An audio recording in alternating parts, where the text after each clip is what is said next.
Os 3 níveis de mensagens em histórias. A lacração nos enredos e a cultura woke. Tem 2 tipos de pessoas. A que acha que lacração não existe e a que acha que tudo tem lacração. Eu estou em cima do muro, afinal de contas. Estou um isentão. O que é lacração, afinal? Putz, amigo, melhor tu pesquisar aí por si mesmo. Acho que não dá pra te explicar com exatidão em um simples comentário. Claro que dá. Acho que eu já vi uns 400 comentários como esse último pelo YouTube. Por que é que tanta gente tem dificuldade em explicar isso? Lacração é quando enchem a história de propaganda e alegoria forçada e para isso ignoram a lógica e a coerência do enredo. Pronto, tá explicado. Ok, o cara tava certo. Não tá tão explicado assim não. Vamos dar uma olhada no exemplo prático e, claro, falar português ao invés de escritorês. Reds don't have orders. No. Never. Because you hate men. Some of my red sisters, perhaps. Women hold the one power, but men still control much of this world.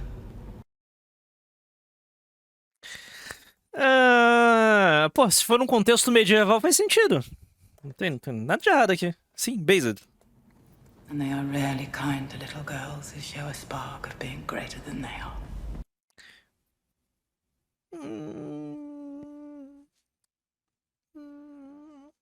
Também não tá de tudo errado. Não tá de tudo errado. Isso aqui. Não tá de tudo errado. Bem-vindo à sociedade hierárquica. Isso é lacração. Agradeço de coração. Calma, era zoeira, o vídeo não acabou não. Vamos analisar essa cena com o devido contexto. O que é que torna essa cena apenas lacração e nada mais? Simples. O mundo fictício de Roda do Tempo é um cenário onde a sociedade é literalmente um matriarcado. Não, você não ouviu errado. Eu disse matriarcado. É porque eu não assisto esse tipo de conteúdo de bosta. Então eu não faço ideia. Só tô concordando de acordo com a linha que ele mostrou. Por exemplo, que é o principal país onde a história acontece, é governado por mulheres. A rainha Morgase lidera o país e sua filha mais velha se torna a princesa herdeira destinada a governar. O poder sempre passa de mulher para mulher e homens não governam. Ah, tipo Israel? E as Aes Sedai, que são basicamente os magos daquele mundo, com a habilidade de usar poderes mágicos conhecidos como poder único, são todas mulheres, porque o lado masculino do poder, Saidin, foi manchado e maculado por Shaitan.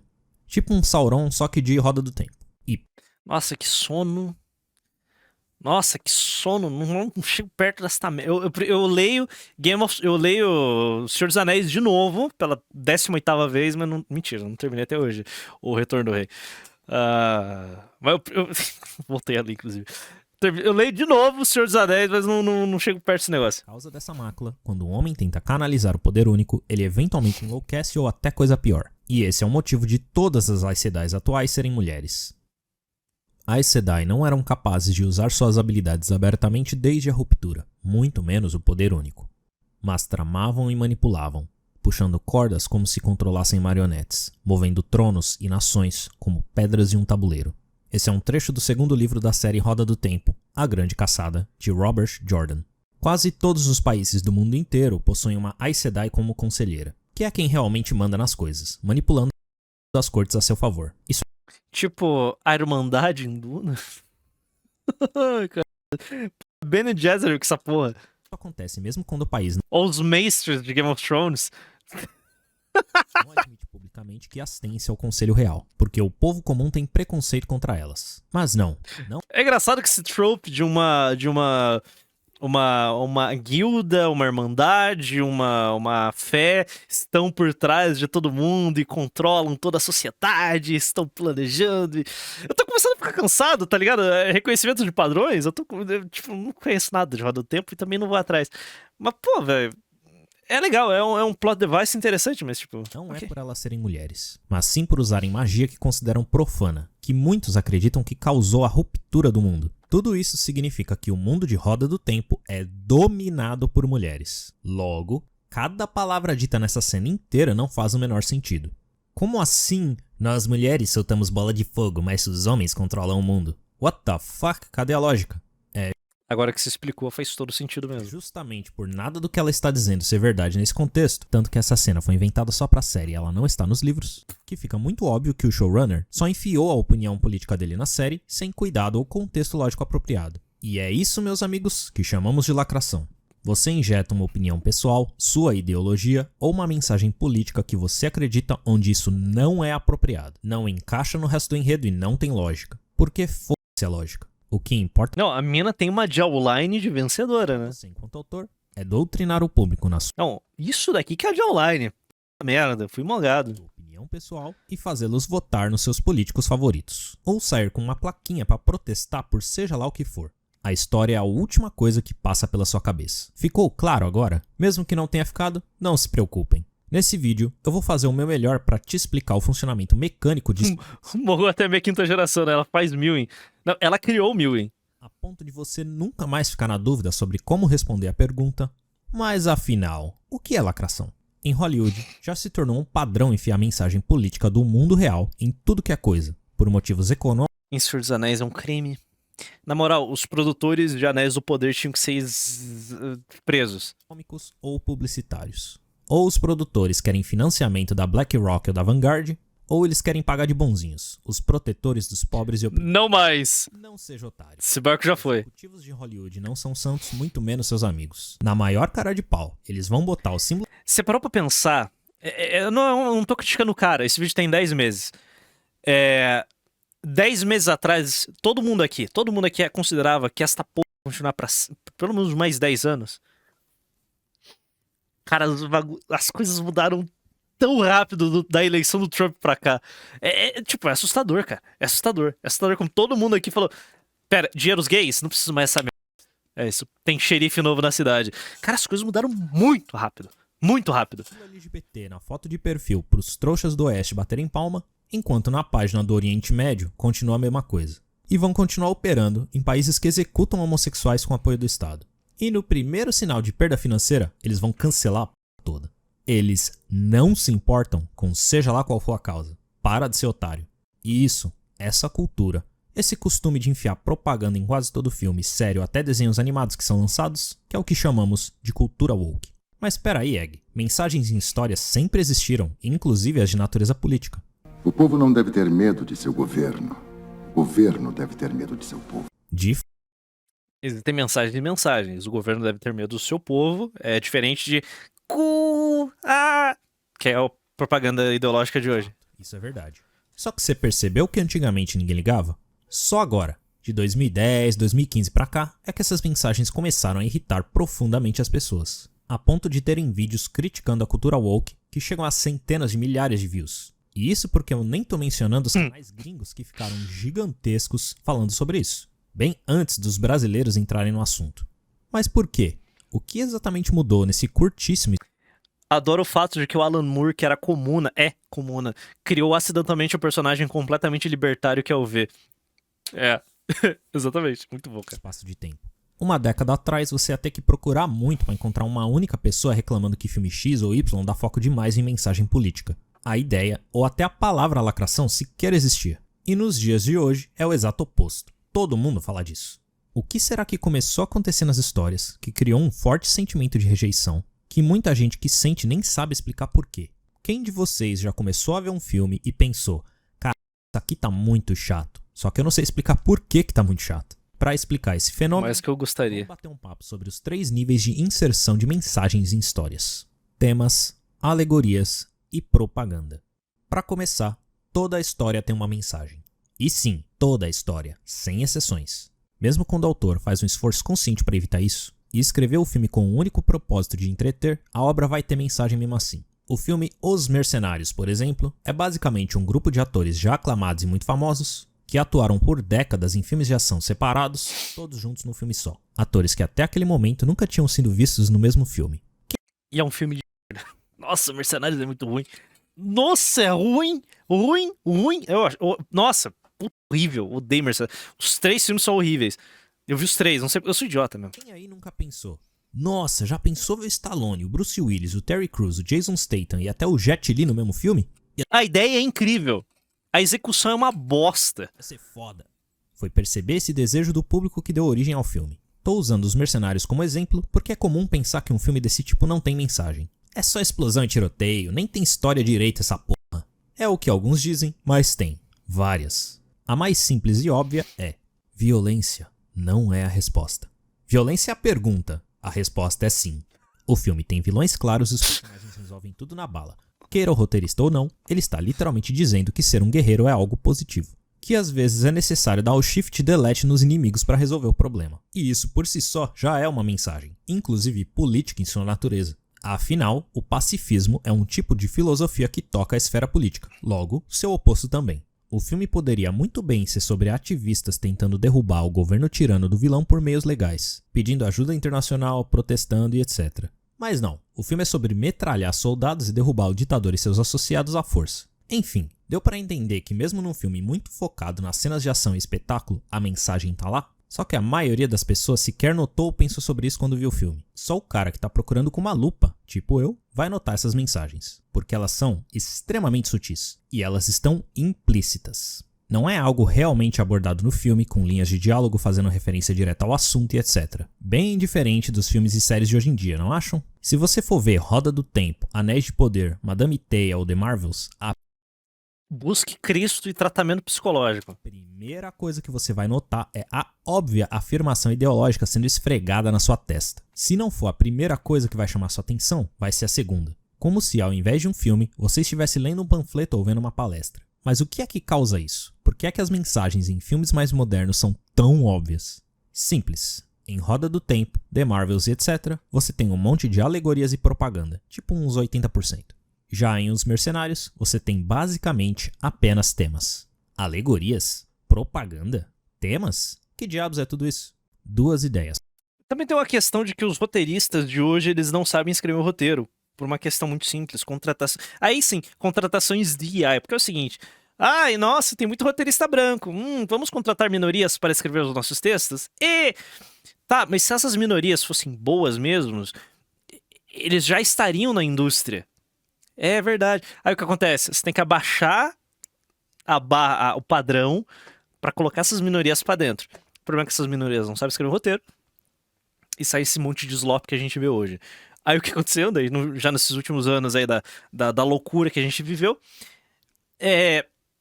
a minoria só vai assinar o roteiro. Daí chama alguém competente, escreve o roteiro, a minoria assina como se fosse. É isso. E nessa de inflar o mercado de roteiristas, antes os roteiristas ganhavam relativamente bem. Alguns ficaram muito ricos. Hoje, se eu não me engano, o custo por episódio daquela série bosta lá, o She-Hulk, eles gastavam, acho que... Pera aí, mas era muito pouco. Só dando um exemplo aqui absurdo, porque She-Hulk custou mais de 200 milhões de dólares. Cara, não tem o valor certo. Mas só um exemplo bobo aqui. Antigamente a indústria de Hollywood, as séries...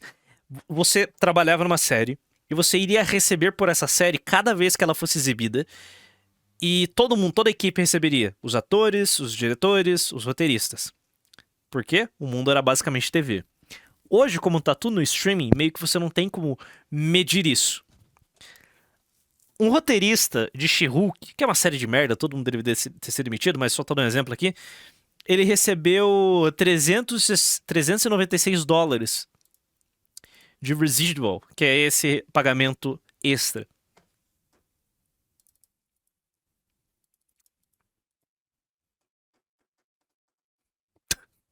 Antigamente, os roteiristas médios que trabalhavam na televisão recebiam mais de 10 mil dólares por episódio. Aí você pensa, peraí, por esse valor ridículo, que tipo de pessoa vai trabalhar? Os melhores não se dão mais ao trabalho. Aí só sobe a tranqueira. Elas compõem o processo Esse aqui é o residual. O pagamento mesmo é baixo também. criativo. Não é à toa que são salas de 40 roteiristas pra fazer um episódio de merda. Porque, mano, paga pouco. Sabe? Sempre vai ter alguém querendo trabalhar. Premissa, que é a ideia que inspira o desejo do escritor de criar a história. Criativo. Propaganda? Temas? Que diabos é tudo isso? Duas ideias compõem o processo criativo. A premissa, que é a ideia que inspira o desejo do escritor de criar a história, e a ideia controladora. Um verdadeiro tema não é uma palavra, mas uma frase. O amor sempre vence. A sociedade é essencialmente corrupta. A amizade verdadeira vale mais do que o ouro. Uma sentença coerente que expressa o significado irredutível da história. Outro problema é muito roteirista. Muitos roteiristas. Só um exemplo bobo aqui. O Capitão América, o último, 4, aquele filme bosta com o Falcão, que saiu agora com o Hulk vermelho. 5. Como que você acha que 5 pessoas vão se juntar pra escrever uma história? Não dá pra fazer uma história com 5 pessoas. Um roteiro, você dedica meses da sua vida. Sabe? Um ou 2, no máximo, uma dupla de roteiristas. Vão passar meses desenvolvendo uma história. 5 roteiristas, você não desenvolve nenhum tipo de história. É muita ideia contraditória, muita gente pensando. Não dá. Vai ficar uma merda. Parafraseando em tradução livre, Robert McKee, do livro Story, Structure, Style and the Principles of Screenwriting. Com exceção dos 3 exemplos, que eu inventei só para te dar uma ideia. Essas são as palavras de Robert McKee, um aclamado professor de escrita criativa cujos alunos já ganharam 65 Academy Awards, 200 Emmys e mais uma porrada de prêmios. O livro que citei de exemplo se tornou padrão de leitura nos cursos de cinema de Harvard, Yale e outras. Mestre Robert prefere ideia controladora, mas eu vou usar temas porque esse é o termo mais popular. Temas são as ideias centrais da história, que geralmente podem ser expressas em uma frase. No meu vídeo sobre The Last of Us 2, eu disse isso aqui sobre seus diversos temas. Tudo vai dar errado, todos que você ama irão morrer, e os que não morrerem irão abandoná-lo, e não importa se você é uma pessoa boa, que faz as coisas certas e tenta seu melhor, seu destino é a tortura e a morte. Claro que essa é a minha interpretação pessoal deles, mas não é difícil perceber ao analisar a história que essa ideia controladora é seguida do início ao fim do enredo. Até a última cena, os personagens ainda estão tendo suas vidas destruídas das mais diversas formas, e de fato, tudo dá errado pra basicamente todo mundo. Mas deixando minhas críticas a The Last of Us 2 de lado, vai lá e dá uma olhada. Cara, Last of Us 2 claramente tem um primor técnico absurdo.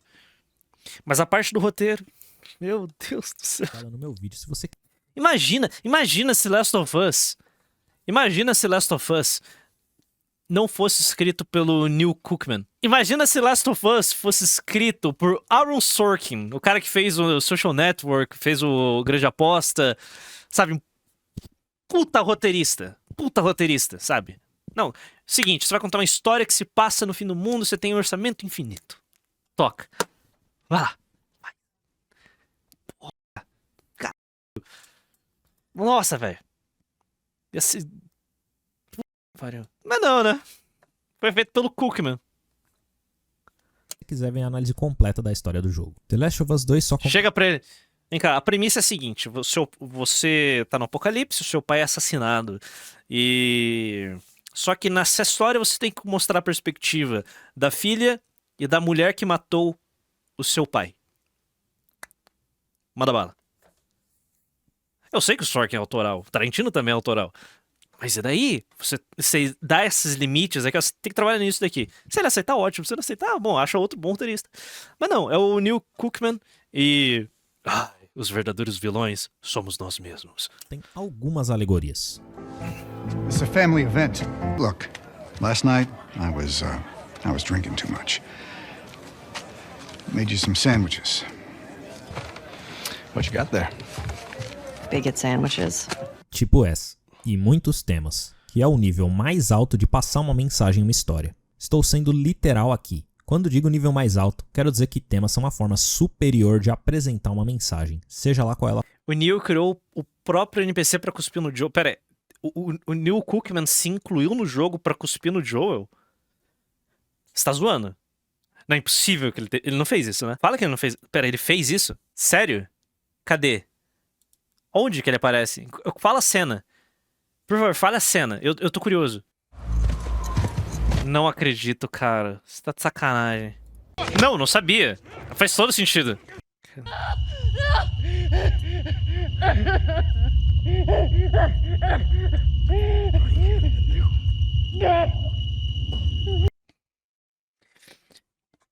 É isso aí.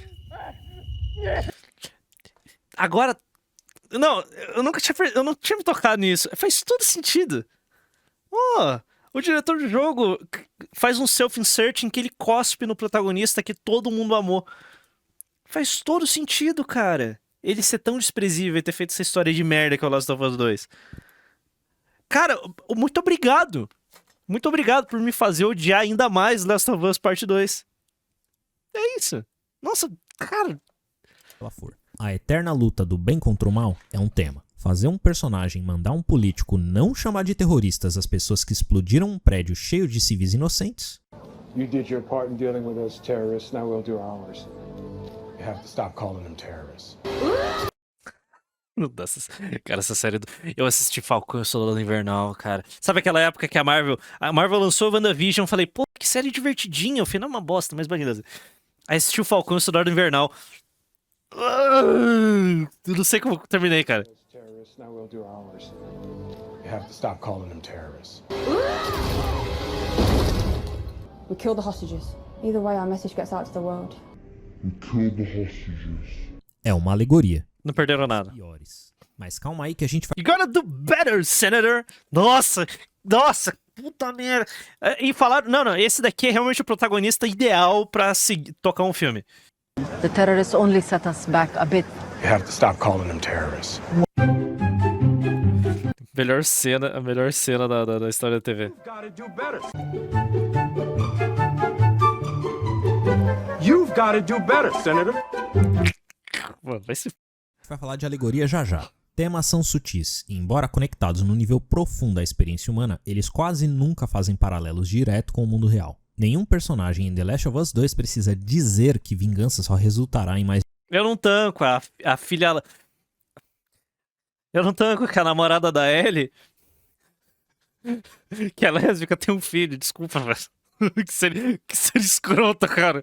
Que violência, etc. Você simplesmente vê isso acontecendo na história e interpreta sozinho. Temas também possuem o aspecto de serem discutíveis. Vocês poderiam argumentar aí nos comentários que ela engravida de um japonês, né?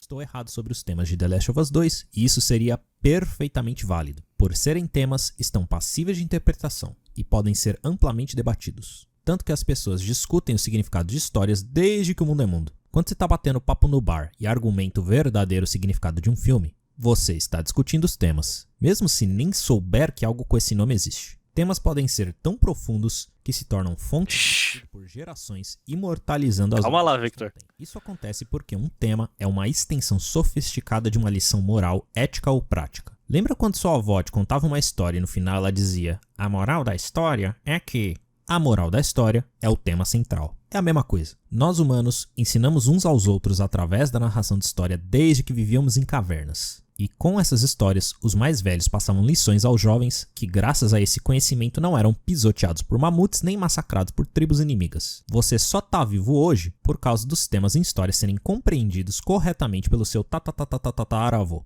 E é por isso que muitas histórias são imortalizadas por seus temas realmente profundos. Só que alegorias são outra história. Eu cordialmente tenho desgosto por alegorias em todas as suas manifestações. J.R.R. Tolkien. Egg, que diabos são essas tais alegorias que Tolkien se refere? O anel é a bomba atômica. Eu sou inteligente. Minha mãe falou que eu sou. Bora bater um papo sobre elas. Primeiro, deixar claro que eu vou falar de alegorias especificamente na escrita criativa. Não disso aqui. Não tem nada de errado em representar ideias de forma figurada. Sim, eles fazem a bomba nuclear, o poder, o anel. Como diz... Cara,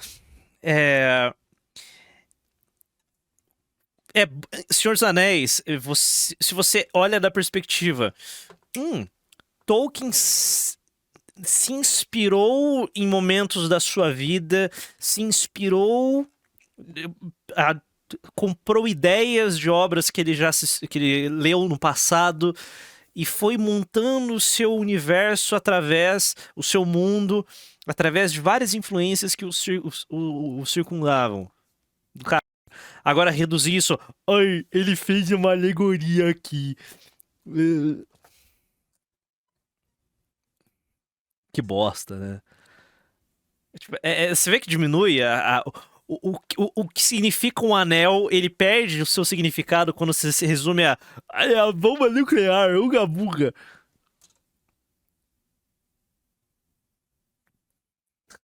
Né? Tipo, você diminui o que é Senhor dos Anéis, você diminui toda a obra. Definição, mas não é do conceito geral que a gente vai falar. Alegorias em storytelling são formas de um autor dar sua opinião pessoal sobre um assunto, de abordar um problema social, fenômeno político ou ideologia. Cara, ele teve a ideia de fazer a queda de Gondolin enquanto ele estava numa trincheira fudido. Dito isso, George R. Martin não consegue terminar as Crônicas de Gelo e Fogo porque, a ascensão do fascismo. Vai se fuder, cara. Específica dentro de seu roteiro. Diferente dos temas, que são focados no contexto da própria história contada, o autor usa a alegoria quando ele quer abordar um assunto do mundo real. A cena que eu te mostrei no início do vídeo, por exemplo, é alegórica. A mensagem é clara: homens dominam o mundo, mesmo quando mulheres detêm Ele fez os orcs do jeito que são por causa das experiências que teve na Primeira Guerra, mas isso não quer dizer que os orcs são alemães, né? Mas as pessoas têm que reduzir tudo, tipo... Quando o Aragorn faz aquele discurso do Homens do Oeste, tipo, as hostes do Oeste, você pode fazer a alegoria com a Primeira Guerra Mundial e os alemães são os orcs e, sabe, sei lá, as hostes de Morgoth são a Alemanha e... as tropas dos Ainur, não, pô. Eu esqueci qual que é a raça do Morgoth. Sabe, as tropas de Valinor são os americanos, sei lá, vai fazer uma alegoria idiota. Não é. Não é. O que Tolkien escreveu é o que tá. E é isso, sabe? Compreenda a história como ela é, não tem alegoria, sabe? Quem gosta de fazer alegoria é a porra do escritor de Nárnia, que era amigão do Tolkien, o Tolkien adorava meter o pau nele por causa disso. O C.S. Lewis, tipo, ele adorava colocar alegoria bíblica em Nárnia. O Tolkien adorava zoar o C.S. Lewis por causa disso. Altos níveis de poder individual e tem habilidades superiores. É uma referência óbvia ao movimento feminista e ao conceito de patriarcado. As alegorias limitam obras de arte. Eu acho que é uma frase muito forte, mas eu entendo o que você quer dizer. Um exemplo perfeito de alegoria mal feita. Mas por que mal feita, Egg? Porque você odeia o feminismo? Não. Minha opinião pessoal ou a do público sequer tem relevância. A alegoria é inadequada porque ela não é compatível com a lógica do mundo de Roda do Tempo e o diálogo contradiz o próprio enredo. A série literalmente começa com um grupo de mulheres muito mais poderosas cercando um homem ou amansando. Caso não saibam, amansar é o ato de cortar uma pessoa do poder único para sempre, retirando seus poderes. Isso significa que a série começa com mulheres retirando poder de homens. É tipo se em John Wick tivesse uma cena onde o John disse que violência é muito ruim e que as pessoas deviam ser mais pacíficas, 5 minutos depois ele matar uns 20 caras. A reação de qualquer um nesse cenário seria what the fuck? O roteirista de Roda do Tempo que escreveu a cena da Liandrin estava com tanta vontade de fazer seu clamor político que ele esqueceu da lógica interna. Ou ele só ignorou. Esse cara num bar em Nova York, cercado dos seus amigos progressistas do Partido Democrata, ele devia estar com um copo de gin tônica tomando. Então, eu fiz essa cena pra mostrar o quanto eu entendo o sofrimento das mulheres. Daí todas as mulheres ao redor dele... So brave. E comeu todas elas. Porque foda-se. Mas alegorias nem sempre são ruins. Um dos meus animes favoritos, por exemplo, Full Metal Alchemist Brotherhood, faz alegorias ao regime nazista com o massacre de Ishval. E o livro Revolução dos Bichos, de George Orwell, também é bastante alegórico e absolutamente brilhante. Orwell... Por isso que eu não cravo aquela frase que mandou ali, que a alegoria é sempre uma merda. Porque não é. Utiliza um cenário fictício de animais falantes para criticar o regime soviético, mas ele constrói a história inteira de uma maneira onde, em seu contexto, cada cena e diálogo fazem perfeito sentido, diferente da cena em Roda do Tempo. Em essência, não tem nada de errado com alegorias, desde que tenham lógica e se encaixem no contexto da história contada. Não é proibido o autor dar suas opiniões pessoais na obra, claro que não. E alegorias também podem ser usadas para facilitar a compreensão de ideias extremamente complexas de uma maneira mais digerível e fácil de entender. Mas elas podem arruinar a obra inteira com uma única cena retardada quando o autor está preocupado demais com a sua agenda e esquece de todo o resto. Agora, independente do meu apreço por Full Metal, por exemplo, eu concordo com Tolkien no geral. Na minha opinião pessoal, As alegorias têm qualidade literária inferior aos temas, por 2 motivos. O primeiro motivo é que uma alegoria pode arruinar sua imersão. Você tá vendo uma série que acontece na Terra-média de Tolkien, um mundo fictício bem estabelecido e conhecido, e acontece isso aqui. Oh, let it go, Knife. It's a bloody patch of grass. The lot you lump us in with died off 1,000 years ago. When are you people gonna let the past go? Past is with us all, whether we like it or not.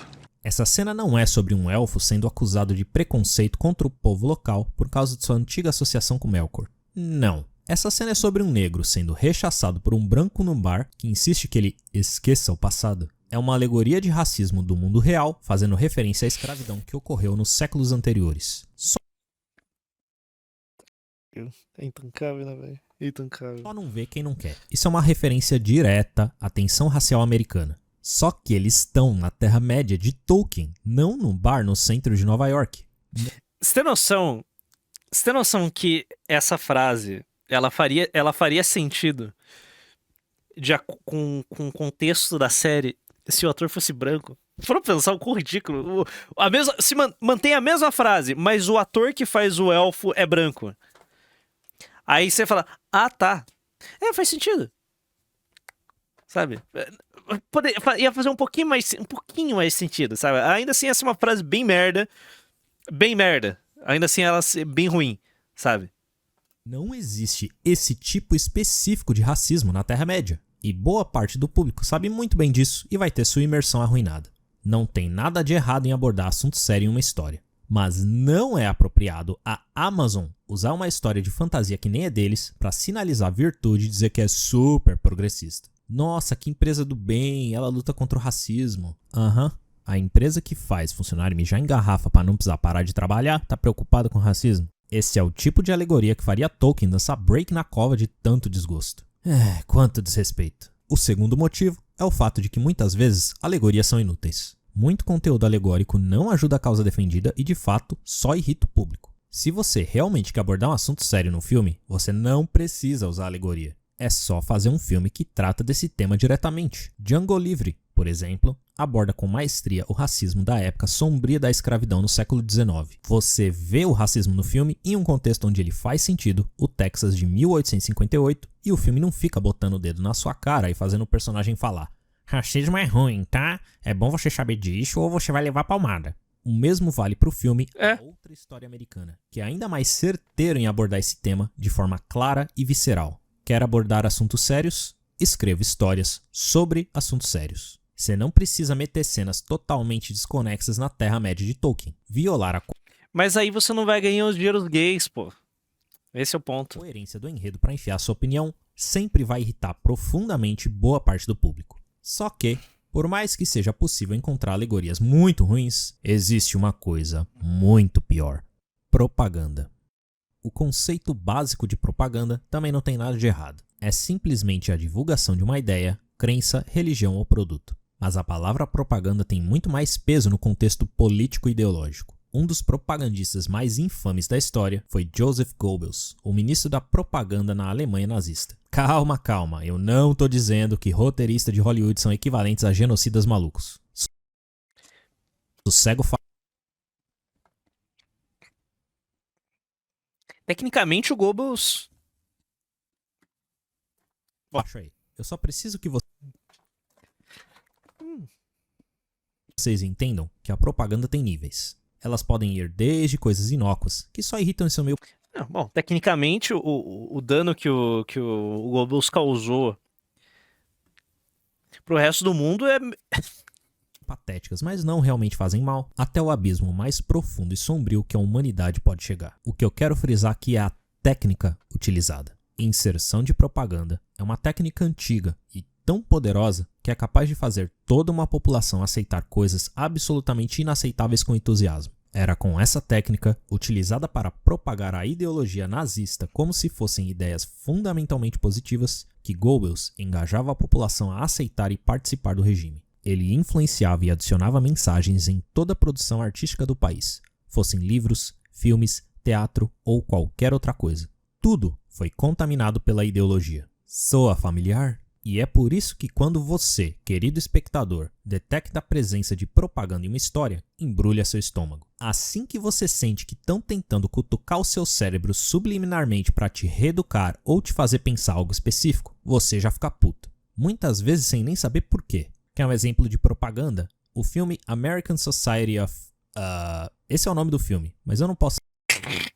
Cara, esse provavelmente é o filme mais racista já feito na história da humanidade. Não, esse daqui é o filme mais racista já feito na história da humanidade. Eu garanto, eu cravo pra vocês. Ele é. Ele é. Não posso nem falar isso, senão o YouTube passa o rolo compressor no meu canal. What's the most dangerous animal on the planet? Shark. White people, when they feel uncomfortable.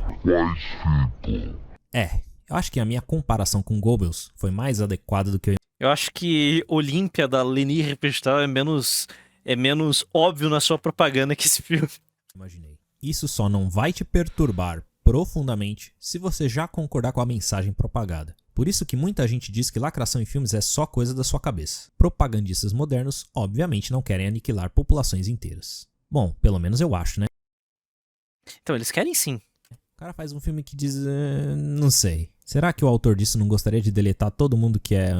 deixa quieto. A questão é que o que está sendo aplicado em cenas como essa é exatamente a mesma técnica que Goebbels utilizava. E a função também é a mesma.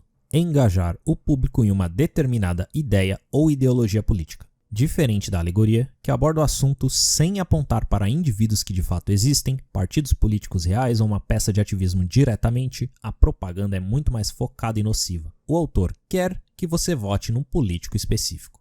Ele quer que você odeie certos indivíduos da vida real, ou que você siga determinada ideologia. Quando o rosto de Donald Trump foi transformado num vilão... Cara, eu acho tão... Eu posso mandar real? Eu acho tão patético quando um millennial, que é sempre um millennial quer apresentar suas ideias e as vincula à cultura pop. Eu acho tão cafona. É tão cafona e ridículo. Tipo... aquelas frases nerds, o nerd não é preconceituoso, o nerd esteve ao lado dos rebeldes no Star Wars e, sabe, fica mostrando vários exemplos de... dá até uma vontade de se concentrar. Vocês já viram esse exemplo? Eu não consigo recitar aqui. Quadrinhos. Isso deixou de ser uma história e se tornou meramente uma peça de propaganda. Um panfleto político. Quando as ideias centrais da filosofia de Jordan Peterson foram colocadas na boca do vilão Red Skull, a mensagem também era clara. Não sigam pessoas como Jordan Peterson e se você concordar com ele, você é uma pessoa horrível. Tudo isso é propaganda. Bons autores te dão perguntas, te fazem pensar com seus temas, melhoram seu senso crítico e geram debates. Charlatães e propagandistas te dão respostas prontas, que se você não aceitar, você é uma pessoa... Tipo, uma pessoa normal, com seu cérebro funcional, utiliza paralelos históricos para dar exemplos. Gente burra usa cultura pop pra dar exemplo, sabe? Harry Potter com política. É deprimente. Acusam dentro da obra de imoralidade caso não aceite suas ideias. Não tem. E tipo, não é um grande problema você usar cultura pop como exemplo, sei lá. Ou cultura em geral, sabe? Obras de literatura, sabe? Usar referências, sei lá, Ilíada, Dante... Tolkien, se você quiser forçar a barra, sabe, não é um grande problema. O problema é que esses caras, a referência desses caras é tipo o gibi da Marvel. Sabe, nossa, olha esse gibi do Falcão e olha só. Ou, olha aqui, eu vou usar Star Wars como um padrão de ideias. Tipo, usar Harry Potter pra argumentar. É deprimente, tá ligado? É uma galera realmente sem bagagem. Debate com propaganda. E finalmente chegamos na resposta que buscávamos no início do vídeo. O que exatamente... Mas no fim, referências históricas são muito mais interessantes. Mudou nesse curtíssimo espaço de tempo. O que será que começou... Tipo, o problema é só a referência cultural... O problema é todas as suas referências de opressão serem o conto da Aya. Tipo, qualquer coisa que acontece no mundo... Ai, meu Deus! Estamos perto de viver o conto da Aya! Cala a boca. É só acontecer nas histórias que criou um forte sentimento de rejeição que muita gente que sente nem sabe explicar por quê. O que aconteceu é que tá tudo infestado de alegorias estúpidas e, nos piores casos, de propaganda. E é por isso que a cultura woke irrita tão profundamente boa parte do público. Hollywood e outros grupos começaram a tratar o público como crianças imbecis a serem reeducadas no caminho correto, ao invés de seres humanos pensantes. Então, da próxima vez que seu coleguinha te perguntar, mas o que é lacração afinal? Ninguém sabe explicar isso. É quando a série quer coletar votos para um certo político ao invés de contar uma história. É quando o filme tá tentando me convencer a ir protestar contra seja lá o que for e ainda dizendo que se eu não for eu sou imoral. É quando o seriado tá mais preocupado em fazer o cidadão comum entender o que diabos é patriarcado e concordar em combatê-lo do que ter qualquer lógica no enredo. Além dessas, espero que esse vídeo tenha te dado várias ideias sobre como responder essa pergunta. Se os ativistas modernos que se chamam de escritores querem que as pessoas parem de reclamar de lacração, eles vão ter que parar de escrever propaganda. Eles vão ter que parar de escrever, por favor. Nem precisa continuar, só para. E voltar a escrever histórias. Excelente vídeo, excelente vídeo, excelente vídeo. Críticos do Omelete, críticos do Omelete.